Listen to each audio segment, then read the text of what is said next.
अपने naughty photos भेजो ना। अच्छा, मैंने तुम्हारा आज तक चेहरा भी नहीं देखा है और तुम्हें मेरे वैसे वाले फोटोज चाहिए। प्लीज जान, प्लीज भेज दो।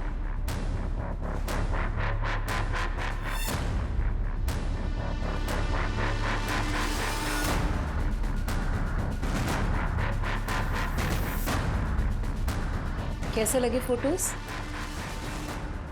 अब तो मुझे तुम्हें देख लेने दो ना। मैं भी तुमसे मिलने के लिए बहुत बेसब्र हूँ। मिलना चाहोगी?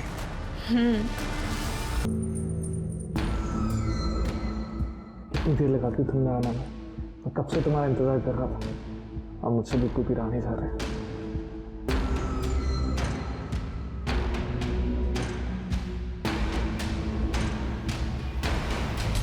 फिर आप दोनों में फिजिकल रिलेशन है।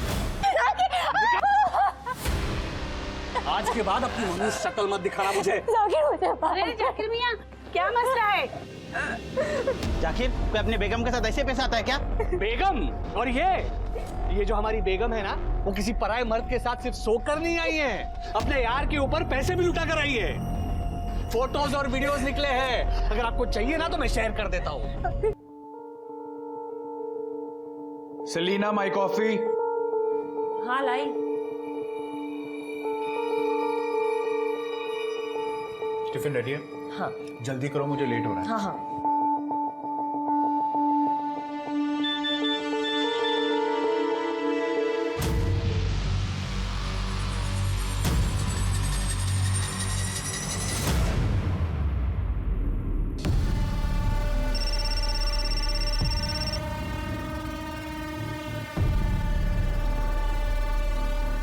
इस मैसेज का क्या मतलब है? मुझे अर्जेंटली 2 लाख रुपए की जरूरत है, मेडिकल इमरजेंसी है। 2 लाख नहीं है मेरे पास। तो इंतजाम कर। लिसन, मेरे हस्बैंड अभी घर पे है, मैं बाद में फोन करती हूँ। Jesus, I am late now. I am sorry.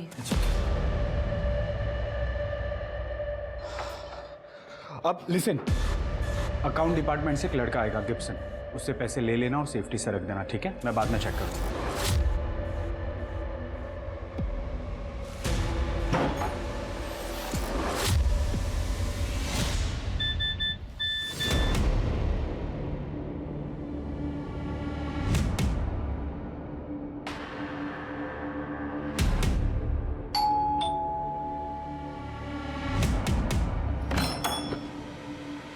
Good afternoon madam. Ma'am ये बैग पीटर सर को दे दीजिएगा।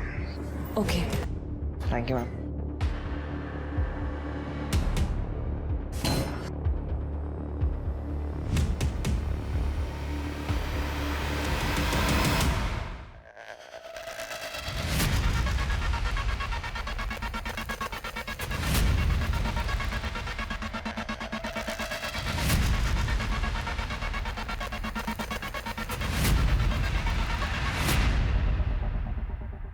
मैं कैसे हुई मेरे पैसे चुराने की? हाँ मैंने तुझे जॉब दिया, तुझे अच्छी सैलरी दी और तूने मुझे ही धोखा दिया। सर मेरी बात सुनिए सर मैंने 5 लाख रुपए मैडम को ही दिए थे sir.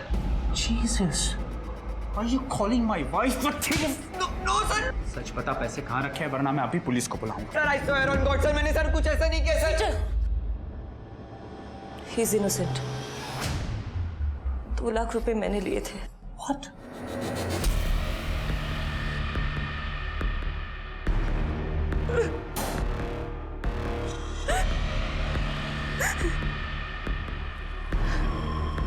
Peter, someone is blackmailing me. What?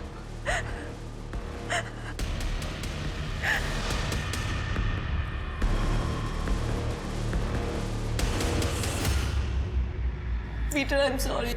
I made a mistake. Please forgive me.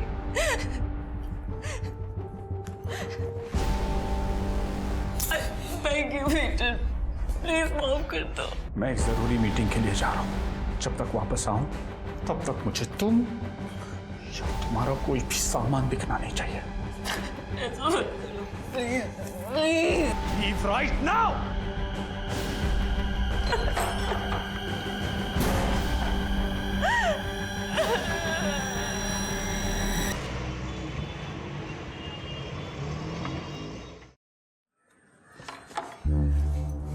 दरवाजा लॉक नहीं है, मतलब कमीनी औरत घर पे ही है।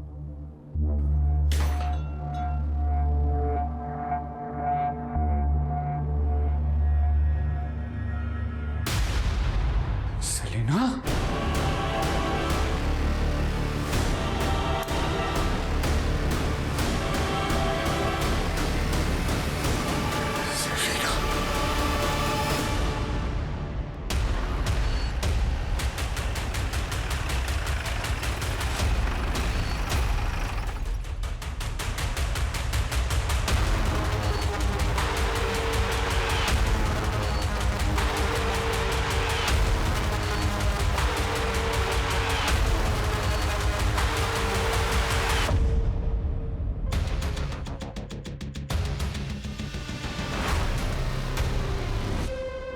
तृप्ति, बॉडी नीचे उतारो और पोस्टमार्टम के लिए भेज दो। मिस्टर बिटा, आइए। जैसा कि आपने बताया कि आप दोनों के बीच में सब ठीक था, तो फिर उन्होंने सुसाइड क्यों किया? मुझे आज सुबह ही पता चला। ये रहा उसका नंबर।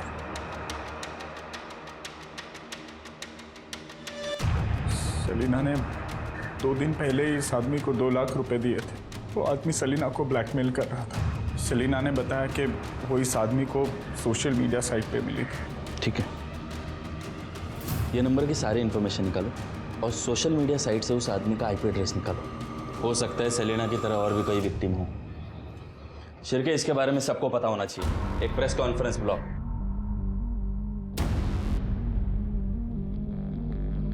इस सुसाइड के पीछे जिसका हाथ है उस आदमी का पता चल गया है। ये सोशल मीडिया के थ्रू औरतों को फंसाता है और उन्हें ब्लैकमेल करता है। तो मैं आपसे रिक्वेस्ट करता हूं कि और भी अगर सेलिना की तरह कोई पीड़िता हो तो प्लीज सामने आए, घबराए नहीं, हमारी मदद करे उस आदमी को पकड़ने। सर, जो नंबर हमें सेलिना के फोन से मिला था वो फेक आईडी से खरीदा गया था, और जो फाइल उसे ट्रांसफर की गई है उस कंप्यूटर का आईपी एड्रेस भी न्यू पनवेल का है।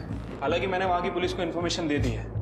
Very good Shirke. सर, ये रूही शेख है। सर, इनका कहना है कि इनके साथ भी सेम धोखाधड़ी हुई है।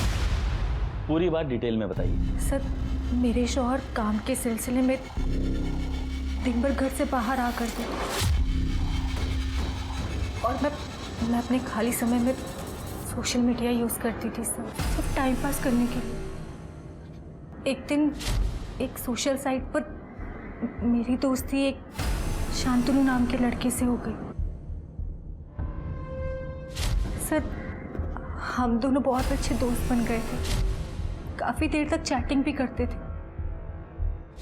एक दिन हम दोनों मिले और फिर एक के बाद एक चीजें आगे बढ़ती चली गई। फिर आप दोनों में फिजिकल रिलेशन हुआ। फिर उसने आपको आपत्तिजनक फोटोज और वीडियो दिखाए और आपको ब्लैकमेल करना शुरू किया। सही काम है? सर, मैं पहले उसे 1 लाख रुपए दे चुकी हूँ, अब वो 1 लाख रुपए की और मांग कर रहा है। सर, मैं इतने पैसे कहाँ से लाऊंगी? मुझे बहुत डर लगता है। देखिए, आप घबराइए मत। आप एक फॉर्मल कंप्लेन लॉन्च करा दीजिए, हम कार्रवाई करेंगे। अगर मेरे शौहर को पता चल गया तो मेरी जिंदगी बर्बाद हो जाएगी सर। मेरी रूही जी, देखिए, जब तक आप एक फॉर्मल कंप्लेन लॉन्च नहीं करेंगी तब तक हम आपकी कोई मदद नहीं कर पाएंगे। आप ये सब अपने शौहर को बता क्यों नहीं देती? मुझे पूरा यकीन है वो आपकी मदद करेंगे कंप्लेन करने में। मुझे माफ कर दीजिए, मुझे माफ कर दीजिए। आज के बाद अपनी मनुष्य शक्ल मत दिखाना मुझे। अरे जाकिर मियां, क्या मसला है? जाकिर, कोई अपने बेगम के साथ ऐसे पेश आता है क्या? बेगम? और ये जो हमारी बेगम है ना, वो किसी पराये मर्द के साथ सिर्फ सोकर नहीं आई है, अपने यार के ऊपर पैसे भी लुटा कर आई है। फोटोज और वीडियोस निकले हैं, अगर आपको चाहिए ना तो मैं शेयर कर देता हूँ। और ये जो हमारी बेगम है ना, इसने सारी बात जाकर पुलिस को बता दी। इसके बाद तुम्हारा और मेरा कोई वास्ता नहीं है, समझी? तलाक, तलाक, तलाक।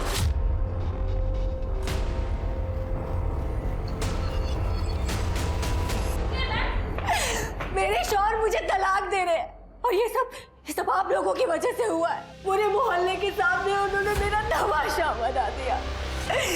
आप लोगों की वजह से अब मेरे सर पर छत भी नहीं है। मैं क्या करूं, कहाँ जाऊं? बताओ, बोलिए क्या करूं? गलती हर इंसान से होती है, तुम्हारी बीवी से भी गलती हुई, उसे उस बात का पछतावा है। देखो तुम उसके शौहर हो, उसे माफ करो।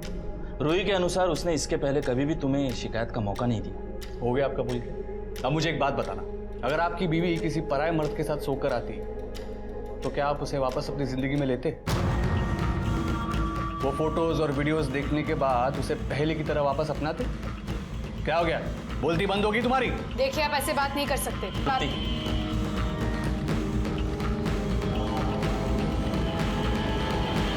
तू क्या खड़ी है यहाँ पे, निकल!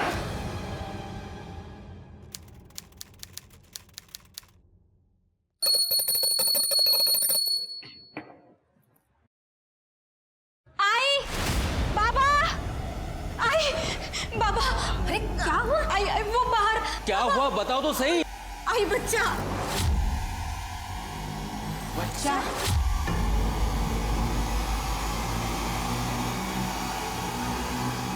आई ये देखो। अरे देवा, ये कहाँ से आ गया? पता नहीं है, मैं पत्ते काटने के लिए आई तो मैंने इसको देखा। बाबा शायद से ये जिंदा है। हाँ, जल्दी से एम्बुलेंस बुला। अरे नहीं नहीं, ये पुलिस केस है, पुलिस को फोन लगाना पड़ेगा। हेलो, हाँ पुलिस स्टेशन।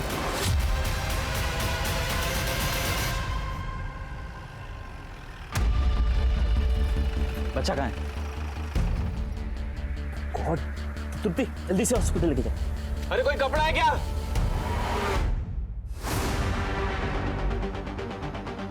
आप में से बच्चे को सबसे पहले किसने देखा? मैंने सर। आपका नाम? राधा बोरकर। बताइए। सर मैं पत्ते काट रही थी तो मेरी नजर वहां पे गई। ये बच्चा किसका हो सकता है, कोई आइडिया? नहीं सर।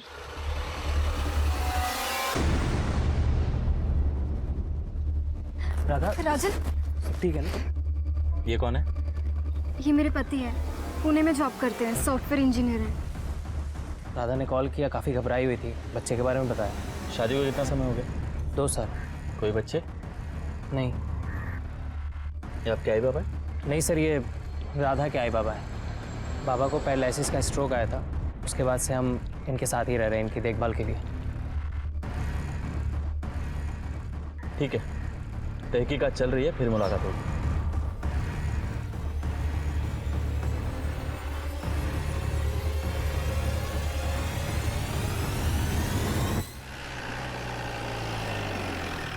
सर, हमें जो बच्चा मिला है वो प्रीमेच्योर बॉर्न हुआ है।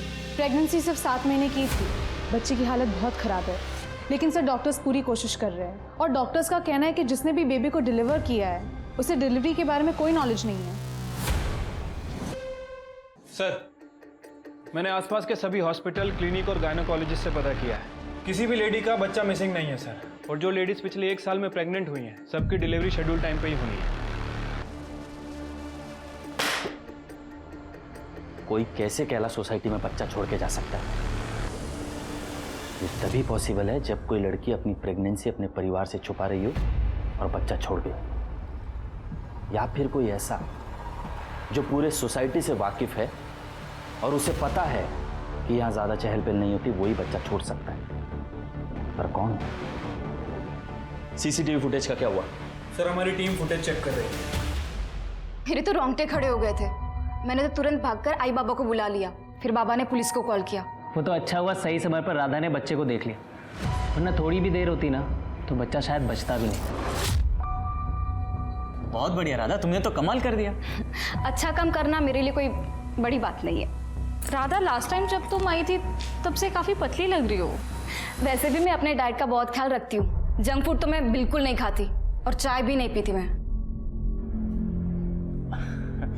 राधा, तुम भी पूर्वी को कुछ टिप्स दे दो ना। देखो कैसे वजन दिन ब दिन बढ़ते जा रहा है उसका। मतलब मैं मोटी होती जा रही हूँ? ओके भाव, चलते हैं। हाँ ओके भाई।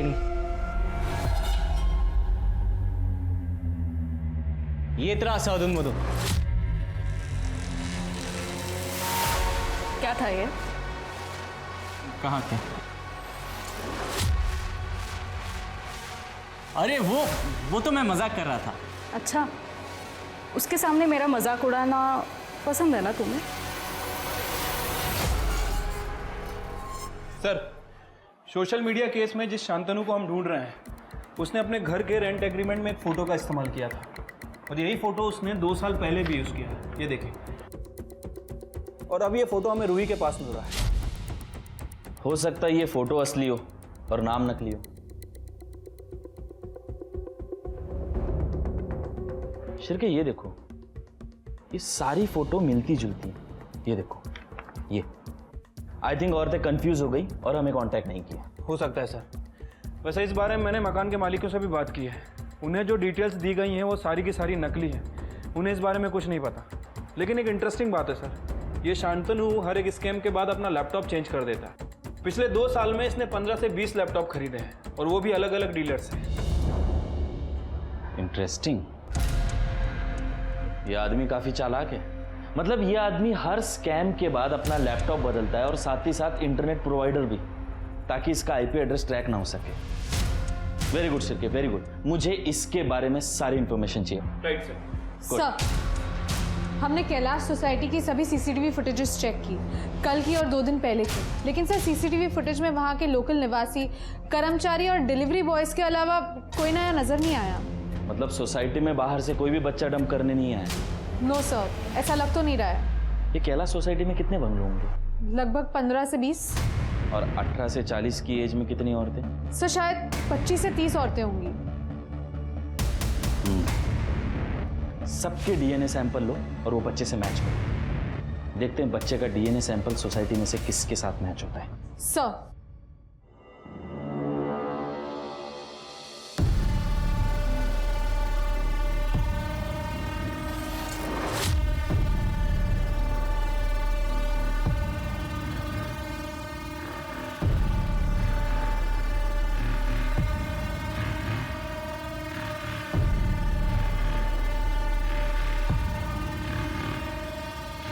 सोनल, रात को 8 बजे खाना तैयार रखना। 9 बजे ना सोसाइटी की मैनेजिंग कमेटी के साथ मीटिंग है। नरेंद्र भाई है ना, उनके पौधों का पानी सोहेल भाई के घर में जाता है।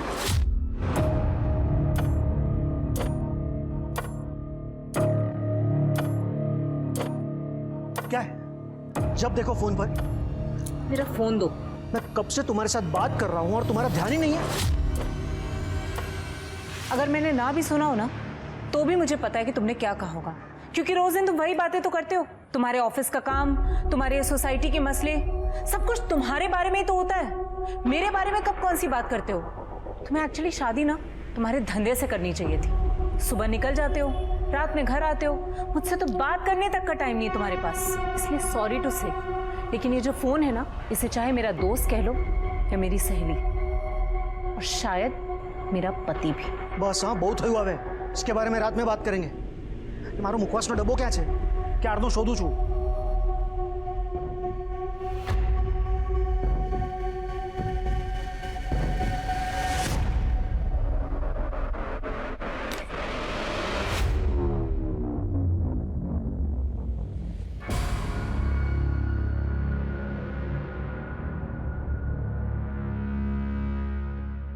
अपने नॉटी फोटोज भेजो ना। अच्छा, मैंने तुम्हारा आज तक चेहरा भी नहीं देखा है और तुम्हें मेरे वैसे वाले फोटोज चाहिए। प्लीज जान, प्लीज भेज दो।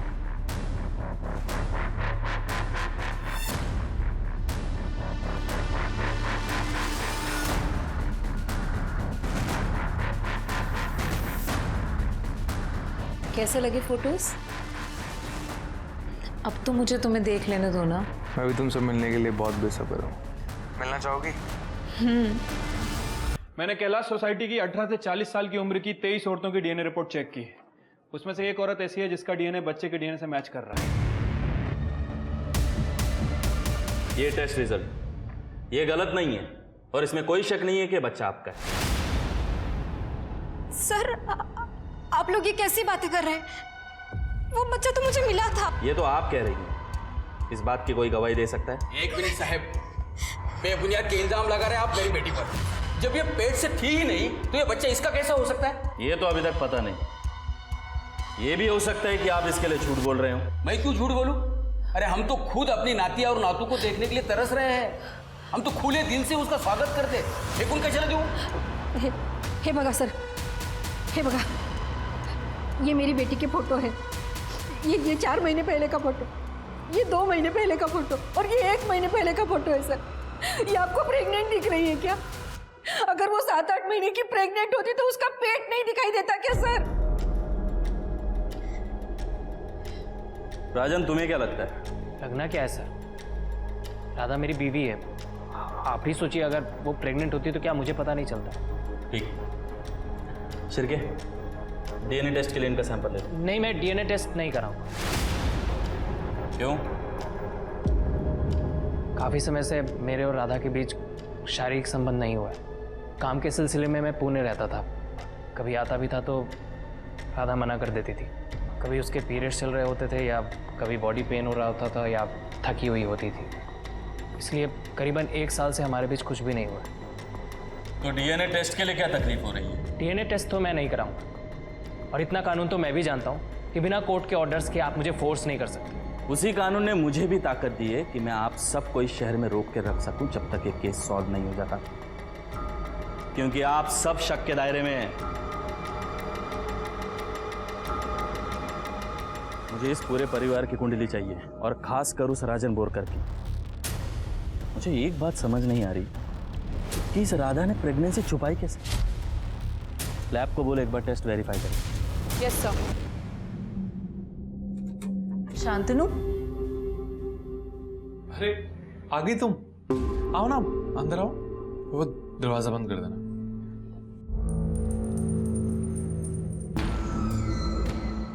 इतनी देर लगा दी तुमने आना में।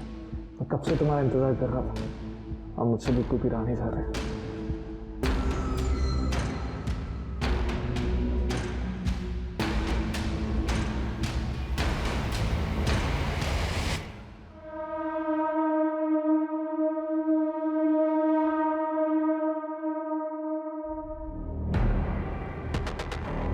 क्या हुआ? बहुत खुश लग रही हो। बात ही ऐसी है। ये देखो। लेकिन ये कैसे हो सकता है? क्यों नहीं हो सकता? राधा के साथ कुछ भी हो सकता है। वैसे भी अपने आप को बड़ी हूर की परी समझती है ना वो। उसके साथ जो कुछ भी हुआ बहुत अच्छा हुआ। अरे चुप करो, बस करो। एक काम करो, अभी के अभी तैयार हो जाओ, हम लोग उनके घर पे जा रहे हैं। पता नहीं राजन और राधा पे क्या बीत रही होगी। सर, हमने पूरी कैलाश सोसाइटी, उनके पड़ोसियों और राधा के दोस्तों से भी बात की, लेकिन किसी को नहीं पता था कि राधा प्रेग्नेंट थी। किसी ने राधा का वजन बढ़ते हुए नहीं देखा, कोई प्रेगनेंसी सिम्टम्स नहीं। वो हमेशा सबको नॉर्मल ही दिखती थी। Hello, yes, thank you so much. Rajan का डीएनए सैंपल लेने की परमिशन मिल गई है। सर, इस राजन की कहानी तो बहुत ही इंटरेस्टिंग है। ये जॉब के लिए पुणे नहीं जाता है, बल्कि साइन में अपने दोस्त के साथ रहता है, नितिन पाटिल। राजन के फ़ोन रिकॉर्ड और लोकेशन रिकॉर्ड से नितिन का नंबर मिला, और जब मैंने राजन की कंपनी में इंक्वायरी की तो उन्होंने बताया कि राजन को उन्होंने 1 साल पहले ही जॉब से निकाल दिया था। राजन ने घर पे झूठ बोला, और सर नितिन ने हमें बताया कि पिछले 1 साल से वो छोटा मोटा काम करके घर का खर्चा चला रहा है, और इसीलिए वो पुणे जाने का नाटक करता है। Very good Shirke, very good. मुझे लगा ही था ये सब इतना सिंपल नहीं है। सर, शांतनु ऑनलाइन एक्टिव हुआ है। उसने वो फोटो इस्तेमाल किए है जो रोही के केस में इस्तेमाल किए थे। उसका आईपी एड्रेस? सर, अपनी टीम ट्रैक कर रही है। Very good. अच्छा सुनो, मुझे रात को मैसेज या कॉल मत करना, मेरे हस्बैंड को शक होने लगा है। ठीक है बाबा, नहीं करूँ। बाय।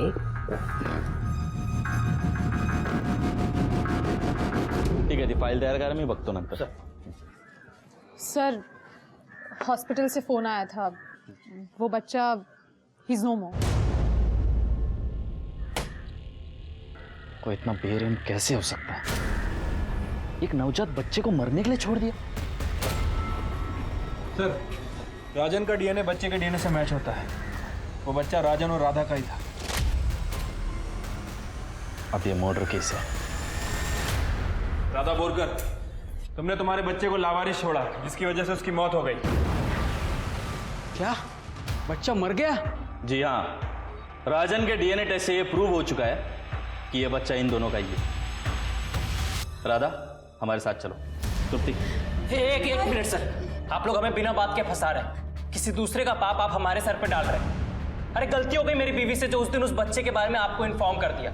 इससे तो बेहतर होता किसी कूड़ेदान में फेंक देती। ए शाण्या, सायन को पूना बताने वाले, शांत रहा जरा। सर आपका क्या मतलब है सर? अपने भाई से पूछो कि ये अपना पूरा हफ्ता कहाँ बिताता है। जहां तक मैं जानता हूं ये पूना तो नहीं जाता। क्यों? राजन, अरे राजन काय म्हणतायत ते? भाऊ जॉब छूट गई थी मेरी। सायन में मैं अपने दोस्त नितिन के साथ ही रहता था, वहीं छोटा मोटा काम करता था। बहुत टाइम से जॉब ढूंढ रहा हूँ, अभी तक मिली नहीं है। क्या बोलता आप सबको? आई एम सॉरी, आपके परिवार को ये सब इस तरह बताना पड़ा। देखिए, पुलिस अपना काम पूरी ईमानदारी से करती है और डीएनए टेस्ट से ये पता चल चुका है कि बच्चे के बाप तुम ही हो। तुम ही हो। तो अभी ठंडे दिमाग से सोचो कि राधा के साथ तुमने आखिरी बार संबंध कब बनाए। सर मैंने आपको पहले ही बताया, 1 साल पहले, शायद 8-9 महीने पहले। मतलब 8 महीने? राधा, क्या वो बच्चा हमारा था?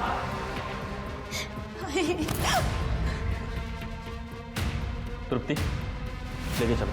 नहीं, आपको कुछ गलत फहमी हुई है साहब। राजन ने कुछ नहीं किया।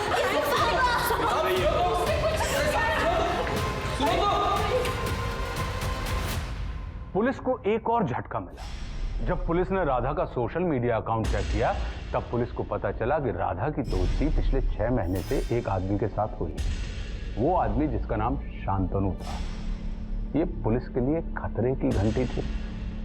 क्या ये वही शांतनु है जो पिछले 6 महीने से अधिक समय से नहीं मिल रहा है? क्या उसने ही राधा के साथ धोखा किया है? बता दो। सर मैं और क्या करती?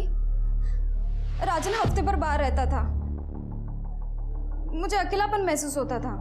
फिर एक दिन मुझे सोशल साइट पे एक लड़के की फ्रेंड रिक्वेस्ट आई तो मैंने एक्सेप्ट कर ली। मैं शांतनु के साथ बातें करने लगी थी और फिर कुछ ही समय में मुझे उससे प्यार हो गया था। इतना प्यार कि मैं उसके साथ भाग जाना चाहती थी, एक नई जिंदगी की शुरुआत करना चाहती थी। लेकिन तभी मुझे पता चला कि मैं प्रेग्नेंट हो गई हूँ। मुझे बच्चा नहीं चाहिए था सर, और मैं किसी को कुछ बता भी नहीं सकती थी, और अबॉर्शन तो मैं करवा भी नहीं सकती थी, क्योंकि अगर मैं जाती तो अथॉरिटीज़ के पास मेरा नाम चला जाता। इसलिए मैंने तय किया कि मैं किसी को कुछ भी नहीं बताऊंगी, और जब बच्चा पैदा हो जाएगा तो उसको मैं कहीं फेंक दूंगी। और मेरा पेट ना दिखे इसलिए मैं साड़ी के नीचे कपड़ा बांधती थी, बॉडी सूट पहनती थी। लेकिन 9 तारीख रात को जब आई पापा एक फंक्शन में गए और राजन भी पुणे गया था, तब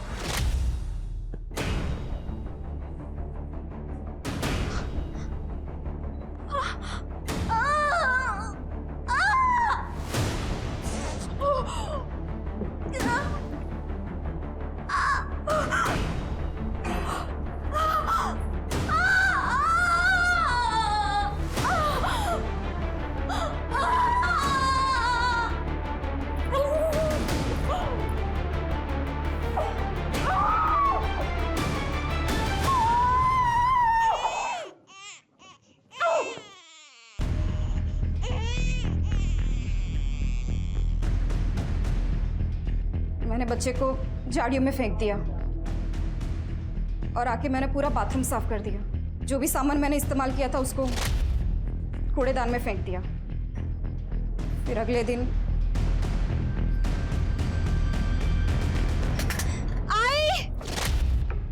सर एक मिनट, एक गुमनाम फोन आया था। वो आदमी बोल रहा है कि वो राजन का दोस्त है और राजन को राधा के अफेयर के बारे में पता था। इस बात को लेकर दोनों में झगड़ा होता था। तो राजन ला घेऊन या सर। हाँ सर, एक दिन मुझे एक अननोन नंबर से कॉल आया था। उसने कहा मेरी वाइफ किसी मॉल में एक आदमी से मिलने वाली है। तुम्हारा दिमाग खराब है राजन। मेरा अफेयर? राजन सिर्फ तुमसे प्यार करती हूँ। अच्छा, अगर ऐसा है तो तू आज रात मॉल में किससे मिलने जा रही है? किसी से नहीं, मैं सच बोल रही हूँ। देखो बेटा, शायद तुम्हारे साथ किसी ने मजाक किया है। राधा ऐसा नहीं कर सकती बेटा। तो क्या राधा उस दिन मॉल गई थी? नहीं सर, उसके बाद कभी हमने इस बारे में बात भी नहीं की। मैं राधा से बहुत प्यार करता हूँ उसे। मैं कभी सपने में भी नहीं सोच सकता कि वो अपनी प्रेगनेंसी के बारे में मुझसे छुपाएगी, बल्कि उसे ऐसे ही छोड़ देगी, एक ऐसे इंसान के बारे में सोचते हुए जिसे कभी उसने देखा भी नहीं था। इन सब चक्करों के चक्कर में मैंने अपना बच्चा खो दिया। शेर के इतना सब सुनने के बाद ताज़ी हवा की सख्त ज़रूरत थी। हाँ सर, वैसे जब हम राजन को इंटरोगेट कर रहे थे तब सर राधा के फ़ोन की रिपोर्ट आई थी। राधा के फ़ोन में ना तो कोई अश्लील वीडियो है, ना ही कोई अश्लील फ़ोटो, जैसा कि सेलिना के फ़ोन में मिला था, और ना ही कोई ऐसा वीडियो डिलीट किया गया है। मतलब राधा को कोई ब्लैकमेल नहीं कर रहा था? लेकिन ये शांतनु तो पहले दोस्ती करता है, फिर प्यार मोहब्बत का नाटक करके ब्लैकमेल करके पैसे लेके भाग जाता है। ये राधा के लिए हृदय परिवर्तन कैसे हो गया इसका? सर वही तो समझ। सर, शांतनु को ट्रैक कर लिया है। उसके आईपी एड्रेस के मुताबिक उसने एमजी रोड पर अभी एक फ्लैट किराए पे लिया है, और सर इस वक्त वो दौलत नगर की रहने वाली सोनल कपाड़िया को अपने जाल में फंसा रहा है। Very good. अब 2 टीम बनाओ और दोनों जगहों को सर्विलेंस पे रखो। शांतनु को आज रंगे हाथ पकड़ते हैं। सुनो, मुझे 2 लाख रुपए की बहुत ज़रूरत है। कुछ मेडिकल इमरजेंसी है, प्लीज़ पैसे अरेंज करवा दो। मेरे पास 2 लाख रुपए नहीं है, लेकिन हुआ क्या है? वो सब मैं तुम्हें मिलकर बताऊंगा। हाँ भी प्लीज़, मुझे पैसों की ज़रूरत है। देखो, तुम्हारे अलावा मेरा कोई और है भी नहीं है। तुम बिल्कुल भी टेंशन मत लेना, मैं तुम्हें जल्द से जल्द पैसे वापस कर दूंगा। लेकिन शांतनु, अगर मेरे पास होते तो तुम्हें मैं मना क्यों करती? मेरे पास नहीं है। सोनल, अभी फोन रखती हूँ। सोनल, क्या कर रही हो? अरे बराड़ा पाड़ी रो छू क्यार नो? बाथरूम में से चिल्ला रहा हूं मैं कब से, टॉवेल भूल गया था। मैंने संभळायो नहीं, वो फोन फिर से फोन ककड़ाहट से।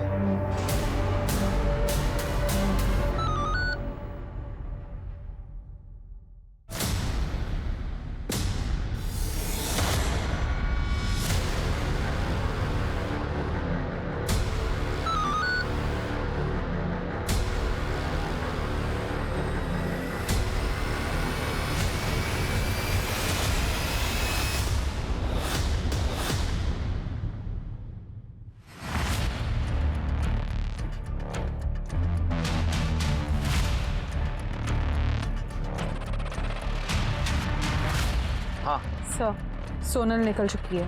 वो सोनल से ही मिलने जा रहा है। सर मेरे हिसाब से मीटिंग पांचाल पार्क में होने वाली है। तुम दोनों मुझे लोकेशन भेजो, मैं वहीं पहुंचता हूँ।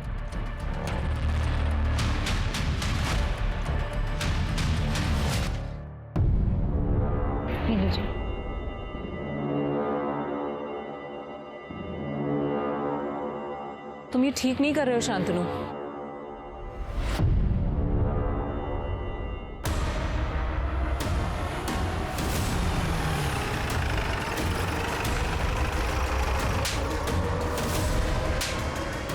येऊन जायला। क्या किया? सब मेरे हस्बैंड का बात। देखिए, आप घबराइए मत। इसने क्या क्या किया हम सब जानते हैं। आप थाने में आकर एक फॉर्मल कंप्लेन कर देना। आपका नाम बाहर नहीं आएगा। सलीना सुसाइड केस में बहुत बड़ा डेवलपमेंट हुआ है। आज पुलिस ने शांतनु को रंगे हाथों गिरफ्तार किया है, जब वो किसी और औरत को ब्लैकमेलिंग का शिकार बना रहा था। बने रहिए हमारे साथ, इस केस से जुड़ी सभी डेवलपमेंट सबसे पहले आप तक पहुंचाएंगे।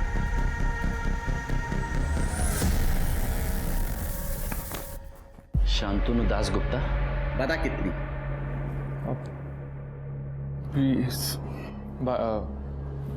20-25 के आसपास। अरे कितनी औरतों को ठगा तूने, ये तुझे याद भी नहीं है? ये वो याद करने लायक थी भी नहीं ना। तूने सिर्फ औरतों को ब्लैकमेल नहीं किया है, वो सेलिना ने तेरी वजह से सुसाइड किया। तू कल्प्रिट है। सुसाइड करने की क्या जरूरत थी? शादी के बाद थोड़ी बहुत चीटिंग तो चलती है ना। अरे तूने वो राधा बोरकर के साथ अभी तक ऐसा कुछ क्यों नहीं किया? मैं किसी राधा बोरकर को नहीं जानता। अच्छा, अरे मैं नहीं याद नहीं है? राधा बोरकर 22 साल, शादीशुदा। 22 साल? फिर तो मैं वाकई में नहीं जानता, क्योंकि मेरा टारगेट सिर्फ 35 से 40 साल की औरतों पर होता है, जो सेक्सुअली एक्टिव होती हैं लेकिन अकेली और तन्हा होती हैं। लेकिन वो राधा बोरकर जिस सोशल मीडिया साइट पे शांतनु से बात कर रही थी ना, उस पे तेरा फोटो था। अरे मुझे नहीं मालूम कि मेरा फोटो वहां पे कैसे पहुंचा। और मैं सच बता रहा हूँ, मैं किसी राधा पोपे को नहीं जानता हूँ।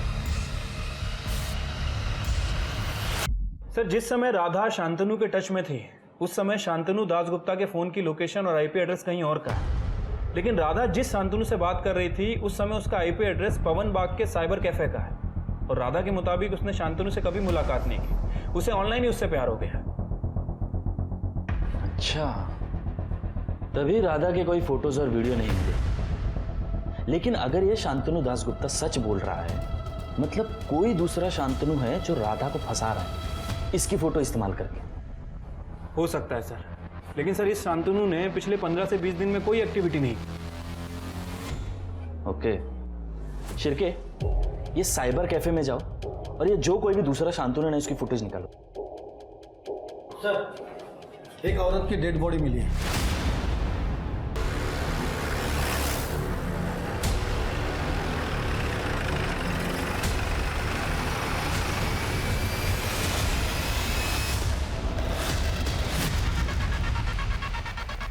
तो पूर्वी बोरकर है, राजन की भाभी।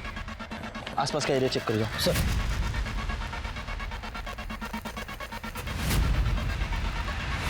सर, किसी धारदार हथियार से वार किया गया है और सर ये क्राइम सीन नहीं है। यहाँ आसपास कहीं भी ब्लड के ट्रेसेस नहीं है। सर लगता है मर्डर के बाद बॉडी को यहाँ पे डंप किया गया है। Sexual assault? No sir, sexual assault के कोई ट्रेसेस नहीं है। ठीक है, बॉडी पोस्टमार्टम के लिए भेज दो। यहाँ एरिया में सीसीटीवी कैमरास? सर, दोनों साइड 5 किलोमीटर तक कोई भी सीसीटीवी कैमरा नहीं है। तभी कातिल ने जगह चुनी है बॉडी डंप करने के लिए। इसके पति को जाके मिलना पड़ेगा। कुठे निकाला का? मैं पूर्वी को ढूंढने निकला था सर। मतलब वो कब से मार्केट गई है, अब तक लौटी नहीं है। कब से मैं उसका फोन भी ट्राई कर रहा हूँ लेकिन स्विच ऑफ आ रहा है सर। मिस्टर मयंक, पूर्वी का खून हो गया है।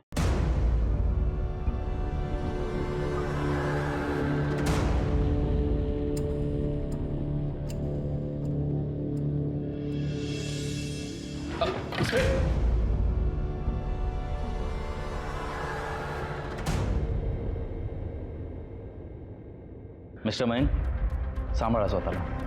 पूर्वी की डेड बॉडी हमें जंगल में मिली। उसको कोई क्यों मारेगा सर? पूर्वी की किसी से दुश्मनी, झगड़ा वगैरह? पूर्वी की डेड बॉडी के पास हमें उसका पर्स, मोबाइल कुछ नहीं मिला। क्या वो यहाँ हो सकता है? नहीं सर, वो अपने साथ लेकर गई थी, इसलिए तो मैं उसको फोन ट्राई कर रहा था सर।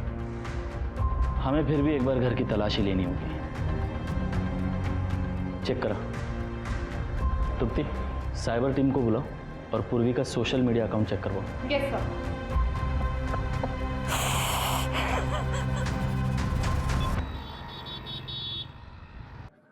सर, पूर्वी के घर में कुछ भी सस्पिशियस नहीं मिला, लेकिन साइबर टीम ने बताया है कि पूर्वी ने थोड़ी देर पहले राधा वाले शांतनु को फ्रेंड रिक्वेस्ट भेजी है। और शांतनु का आईपी एड्रेस? सर, टीम उस पर काम कर रही है। दूसरा शांतनु कौन है? वो साइबर कैफे के फुटेज का क्या हुआ? सर, उसे चेक कर रहे हैं।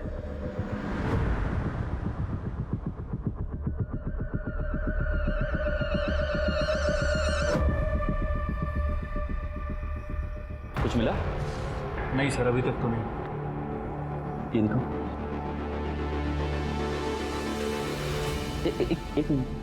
एक गोल्फ कैप वाला आदमी, ये पहले भी दिखा था ना?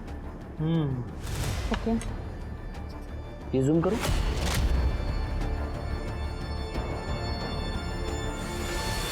शिरके, ये मोबाइल कवर कहाँ देखा, याद आया? नहीं सर।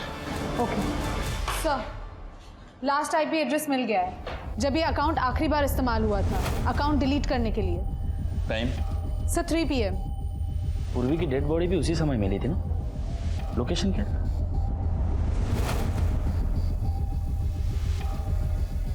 ये लोकेशन मैंने जहां ये मोबाइल कवर देखा है उस लोकेशन से मैच होती है।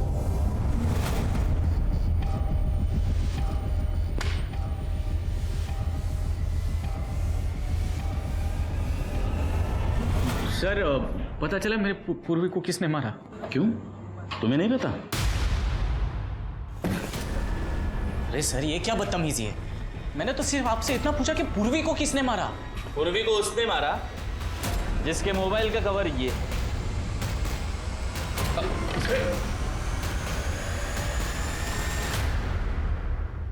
इसका आईपी एड्रेस और तेरे घर का लोकेशन मैच होता है। इस मोबाइल की आखिरी लोकेशन जंगल की है जहां पूर्वी की डेड बॉडी डंप की गई। अभी तक गेस कर लिया होगा किसने मारा पूर्वी को? बोल पटपट। बता दो, सारी मेरी ही गलती है। मैंने तो सिर्फ राधा के साथ मजाक करने का सोचा था। बहुत घमंडी थी वो, हर वक्त मेरी पूर्वी का मजाक उड़ाया करती थी, उसे ताने मारा करती थी। उसने तो मजाक में इतना तक कह डाला था कि हमारी शादी को 5 साल हो गए फिर भी हमारा कोई बच्चा नहीं है। सॉरी भाभी, ये ना बंगलो नंबर 7 वाली अनीता के बच्चे के लिए गिफ्ट था, आपको गलती से आ गया। आपका गिफ्ट तो ये रहा। इसमें ना 101 तरीके हैं बच्चे पैदा करने के लिए। इसीलिए मैं हमेशा से उसे सबक सिखाना चाहता था, लेकिन क्या करूं कैसे करूं कुछ समझ में नहीं आ रहा था। और फिर अचानक एक दिन मैंने अखबार में शांतनु के बारे में पढ़ा, जिसमें उसकी फोटो भी छपी थी। बस ये आइडिया मुझे वहीं से मिला। तो इसलिए तुमने शांतनु का फोटो इस्तेमाल करके नकली आईडी बनाई और राधा को फ्रेंड रिक्वेस्ट भेजी? हाँ, लेकिन जब राधा ने भी फ्रेंड रिक्वेस्ट एक्सेप्ट की तो मैं शॉक हो गया था। हम लोग घंटों ऑनलाइन चैट किया करते थे। राधा को फेक आईडी वाले शांतनु से प्यार होने लगा था। बिना मिले बिना जाने वो शांतनु के साथ भाग जाना चाहती थी, और इसी बात का खुलासा मैं राजन के सामने करना चाहता था, जो उसे अंधों की तरह प्यार करता था। और इसीलिए जब राधा ने मॉल में शांतनु से मिलने का प्लान बनाया तो मैंने राजन को कॉल कर दिया। वो कॉल तूने किया था? हाँ। हेलो राजन, आज शाम को तुम्हारी बीवी अपने आशिक के साथ मॉल में मिलने वाली है। अगर उसे रंगे हाथ पकड़ना चाहते हो तो जल्दी अक्षय मॉल पहुंच जाओ। लेकिन राधा वहां आई ही नहीं, और पिछले कुछ हफ्तों से राधा बहुत उतावली हो गई थी। उसे हर हाल में शांतनु के साथ रहना था। इसलिए जब राधा ने मुझे बताया कि वो प्रेग्नेंट है तो मैं शॉक हो गया था, क्योंकि इसके बारे में हमारे फैमिली में से किसी को कुछ नहीं पता था। राधा ने तो यहां तक कह डाला था कि वो बच्चे को अबॉर्ट करेगी और मेरे साथ भाग जाएगी। खोटा बोलो नको। राधा ने बताया था कि उसने मतलब तुझे कुछ नहीं बताया? अहो सर, सांगितलं होतं, बताया था उसने मुझे तो यही बात समझ में नहीं आई कि वो प्रेग्नेंट कब हुई, क्योंकि हम तो उससे रेगुलरली मिला करते थे। वो एकदम नॉर्मल दिखती थी। मैंने सोचा कुछ वक्त इंतजार करूंगा और फिर पूरी दुनिया के सामने उसको एक्सपोज करूंगा, लेकिन उसके पहले ही उसकी प्रीमैच्योर डिलीवरी हो गई और सारा सच सबके सामने आ गया। राधा को तो पता भी नहीं था कि वो जो फेक आईडी थी शांतनु की, उसके पीछे मैं हूं। मैंने हर सावधानी बरती थी, लेकिन पता आज। मयंक सुनो ना, मुझे तिवारी सर का नंबर चाहिए था, इनवाइट करना है उन्हें।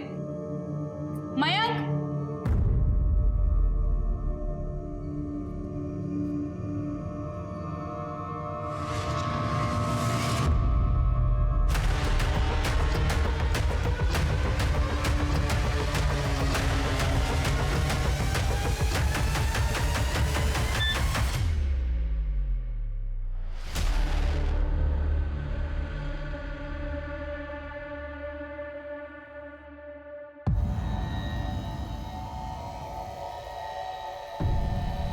क्या हुआ? मैंने ही भेजी है रिक्वेस्ट। तुम ही शांतनु हो ना? राधा के साथ तुम ही चैट कर रहे थे। अरे नहीं पूर्वी, अफेयर चल रहा है ना तुम्हारा राधा के साथ? अरे नहीं, मैंने कैसे नजरअंदाज कर दिया? इसलिए तो तुम हमेशा उसकी तरफदारी करते रहते थे। अरे नहीं, मैं तो बस वो मजाक के तौर पे। मैं पुलिस के पास जा रही हूँ, सब कुछ बता दूंगी उन्हें। अरे पूर्वी देखो, तुम ऐसे कुछ भी नहीं करने वाली। उसे बच्चा अबॉर्ट करने के लिए तुमने कहा था, मतलब वो बच्चा भी तुम्हारा है ना, इसलिए तो उसका डीएनए। मैं बता दूंगी पुलिस को सब कुछ। नहीं पूरी सुनो, अरे ऐसी कोई बात नहीं। सुनो, बैठो यहाँ पर, मैं तुमको सब बता। जिंदगी बर्बाद कर दी है तुमने मेरी। कुछ बर्बाद नहीं किया है। सुना मुझे।